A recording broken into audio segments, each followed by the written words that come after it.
It's a shocking story that has attracted attention around the world.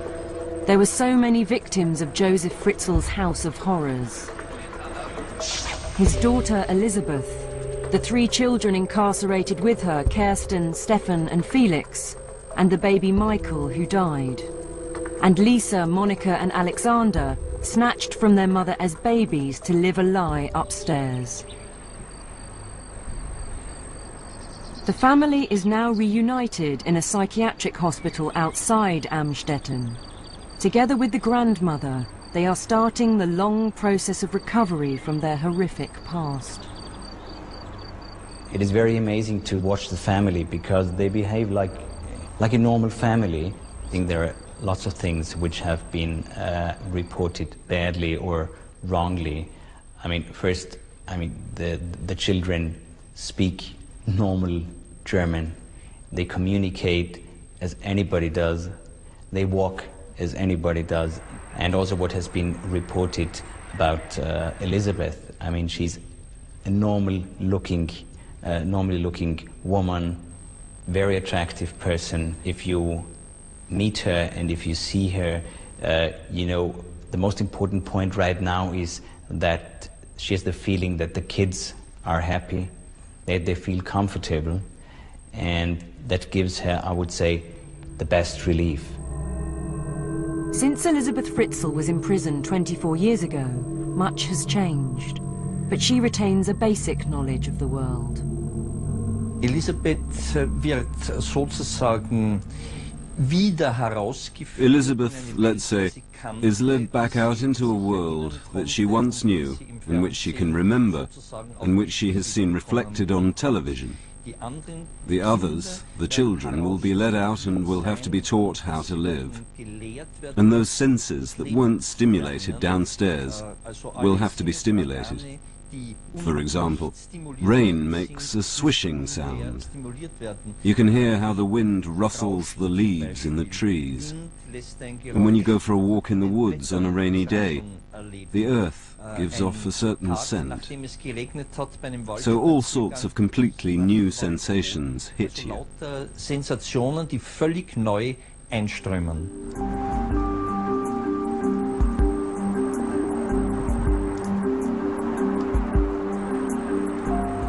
Some days ago it rained and Felix just said, I want to see for the first time rain because I never experienced that. And I mean, even if you hear that, you just realize, yeah, he didn't see that before.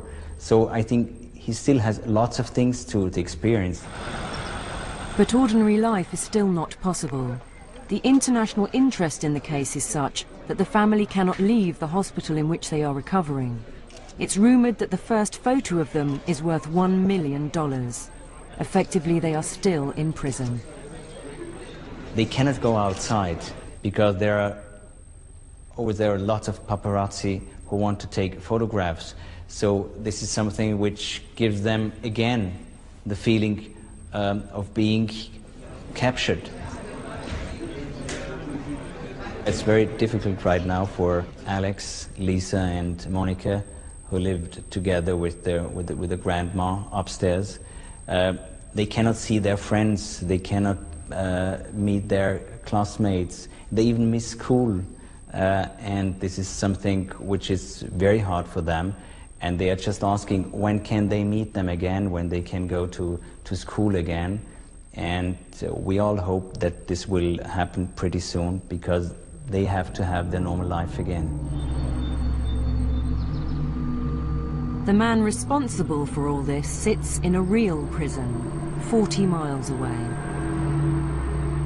So far, Joseph Fritzl is reported to have shown little remorse.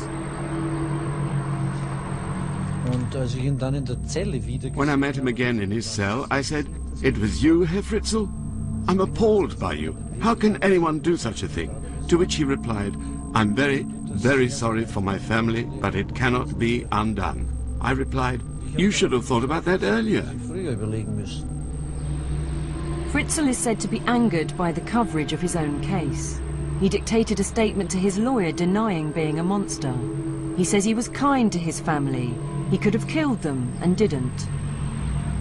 Die Berichterstattung ist sicher hier The media coverage is completely over the top. And so part of my job is to move it away from the monster back to the human being. Because it's a human being on trial and not a monster.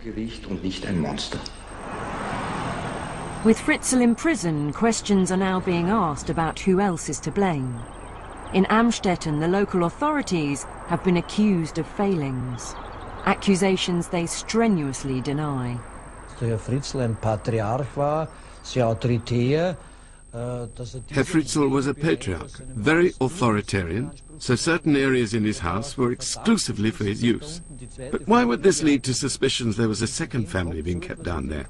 Who would get such an idea into their head? I ask you. Like the former tenants now talking, it's all too easy to be wise after the event. There has been one admission of failure, the statute of limitations. Fritzl's conviction for rape was wiped from the record books after 10 years. Had it remained on his record, perhaps more questions would have been asked. The Austrian Parliament is now changing the legislation. Austria is now in the midst of a period of soul-searching. First the Kampusch case, now this. 2 abductions, 2 secret cellars. Wir ein Land sind, das besonders genau auf den Datenschutz achtet. Wir schauen eher weg. We're a country which is very particular about data protection. We tend to look the other way when a child gets a smack in the face, rather than be brave and intervene and say, what on earth are you thinking? What are you doing? We respect privacy so much that we don't pick up the phone and call the police to send someone over. Everyone is left to mind their own business. We have a saying in Austria, don't get involved. Einen österreichischen Ausdruck, man mischt sich nicht hinein. Fassungslosigkeit, Schock, Erstarrung, Lähmung und Stummheit. The small town of Amstetten is struggling to deal with the fact that no one noticed. In the town square they are unfurling banners, a mark of respect for Elisabeth and her children for what they have suffered. Mich informieren, Erklärungen suchen, Schuldige suchen, mich an Außenschauplätzen festhalten.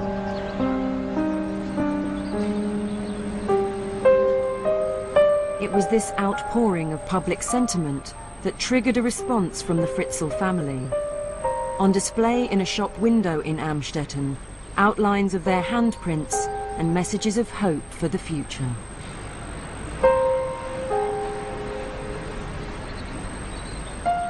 I like the sun and the fresh air.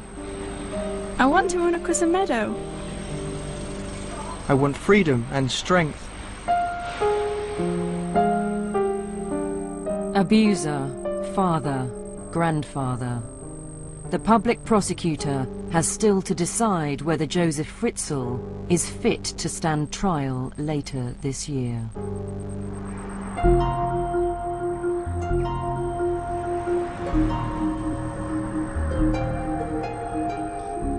If you've been affected by issues similar to those in the programme, find out about support available at channel4.com/helplines.